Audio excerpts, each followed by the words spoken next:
Petrol diesel gas అవసరాలకు అనుగుణంగా లేకపోవడం వల్ల ప్రజలు ఇబ్బంది పడుతున్నారని అన్నారు కేపీ వివేకానంద గౌడ్. దీనికి కేంద్ర రాష్ట్ర ప్రభుత్వాల నిర్లక్ష్యమే కారణమన్నారు. అవసరాలకు అనుగుణంగా స్టాక్స్ పెట్టుకుని ఉంటే ప్రజలు ఇబ్బంది పడాల్సిన అవసరం ఉండేది కాదన్నారు. యూరియా కొరతో రైతులు ఎలా ఇబ్బంది పడ్డారో ఇప్పుడు కూడా అదే పరిస్థితి నెలకొందన్నారు. కేంద్ర రాష్ట్ర ప్రభుత్వాలు ఒకరినొకరు విమర్శించుకుంటూ కాలం గడపకుండా సమస్య పరిష్కారానికి చొరవ తీసుకోవాలన్నారు ఎమ్మెల్యే వివేకానంద గౌడ్. ప్రాణాలు కూడా ఎక్కడ చూసినా, ఏ పెట్రోల్ బంక్ చూసినా, ఎక్కడ గ్యాస్ స్టేషన్ చూసినా అందరూ కూడా అయోమయంగా లైన్లో క్యూలో తమ కార్యక్రమాలను పక్కన పెట్టుకొని ఇబ్బంది పడుతున్న సంగతిని ఈ సందర్భంగా తెలియజేస్తా ఉన్నాను. ఇది ఎలా ఉందంటే గతంలో సేమ్ యూరియా ఏ రకంగానైతే యూరియా కొరతతో యూరియా లేక ప్రజలు చాలామంది రైతులు కానివ్వండి ఇబ్బంది పడి చెప్పులు లైన్లో పెట్టుకొని కొంతమంది అయితే ప్రాణాలు కూడా కోల్పోయిన సంగతి చూసాం.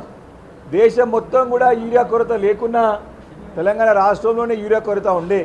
ఎందుకంటే రాష్ట్ర ప్రభుత్వం యొక్క నిర్లక్ష్య ధోరణి, వారి యొక్క అశ్రద్ధ, మరి చిన్న చూపు రైతులంటే ఏమైనా నడుస్తుంది కదన్నట్టు ఒక ఆలోచన ప్రభుత్వం ఉంది కాబట్టి ఆ యూరియా కొరతతో చాలా ఇబ్బంది పడ్డారు.